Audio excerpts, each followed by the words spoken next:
মতিঝিলের এই জায়গাটি আমাদের এটা একটা দেবত্বর সম্পত্তি। আজ থেকে ব্রিটিশ আমল থেকে এই জায়গাটি লক্ষ্মীনারায়ণ জিউর মন্দিরের জায়গা। এই জায়গাটি দীর্ঘদিন যাবৎ অবৈধ দখলে রয়েছে। আমরা মনে করেছি যে আপনারা জানেন যে হিন্দু ধর্মীয় কল্যাণ ট্রাস্ট সরকারের একটি সরকারি প্রতিষ্ঠান।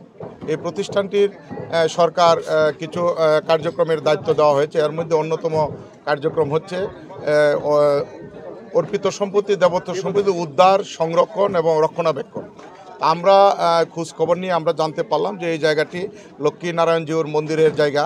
এই জায়গাটি দীর্ঘদিন যাবৎ প্রায় ব্রিটিশ পিরিয়ড থেকে জায়গাটি অবৈধভাবে দখলে রয়েছে, প্রায় 36% জায়গা।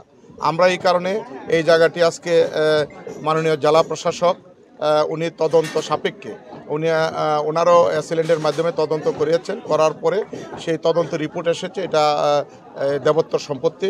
আপনারা জানেন যে দেবত্বর সম্পত্তি কখনো কোনো বিক্রিও হয় না, কোনো বাইনাও হয় না, হস্তান্তরও করা যায় না। এটা দেবতার সম্পত্তি, দেবত্বর সম্পত্তি। আমরা সেই দেবতার সম্পত্তি উদ্ধার করার জন্য হিন্দু ধর্মীয় কল্যাণ ট্রাস্ট আমরা সরকারের পক্ষ থেকে মাননীয় জেলা প্রশাসককে আমরা অনুরোধ করেছি, চিঠি দিয়েছি। আমাদের চিঠির বলে উনি আজকে সেটা উদ্ধারের জন্য তদন্ত সাপেক্ষে সেটা উদ্ধারের জন্য আজকে ওনার জেলা প্রশাসকের পক্ষ থেকে প্রশাসনের কর্মকর্তারা এসেছেন। আজকে এই দেবত্ব সম্পত্তিটি উদ্ধার করে অবৈধ দখলদার থেকে উদ্ধার করে সেটা হিন্দু ধর্মীয় কল্যাণ ট্রাস্টের কাছে সেটা হস্তান্তর করবে। আমরা হিন্দু ধর্মীয় কল্যাণ ট্রাস্ট সেটা আজকে হিন্দু ধর্মীয় কল্যাণ ট্রাস্ট সেটা এই দেবতার যে লক্ষ্মীনারায়ণ জিউর মন্দির রয়েছে সেই দেবতার মন্দির আমরা এই জায়গায় স্থাপন করব। দামটা আসলে আমি এই সঠিকভাবে বলতে পারবো না কত টাকা। এটা ঢাকার প্রাণকেন্দ্রে মতিঝিলের আপনারাই বোঝেন যে একটি 36% অবশ্যই একটি মূল্যবান জায়গা। এটার দাম রয়েছে, সেটা আমি সুনির্দিষ্টভাবে বলতে পারবো না কত টাকা দাম রয়েছে। নো এটা এটা অপপ্রচার, যারাই বলছেন এটা মন্দির হবে, মন্দির রক্ষণাবেক্ষণের জন্য হিন্দু ধর্মীয় কল্যাণ সে ব্যাপারে কাজ করবে যেভাবে আমরা সরকারের যে নির্দেশনা রয়েছে। এখানে এটা আসলে সকল রেকর্ডেই সিএস থেকে মহানগর পর্যন্ত সকল রেকর্ডে এটা দেবত্ব সম্পত্তি। দেবত্ব সম্পত্তি আসলে সরকারের নিয়ন্ত্রণেই থাকার কথা। তো এখানে আসলেও কিছু অবৈধ দখলদার তারা হইল গিয়ে কিছু অস্থায়ী স্থাপনা করেছিল, দোকানঘর তৈরি করবে এই মর্মে।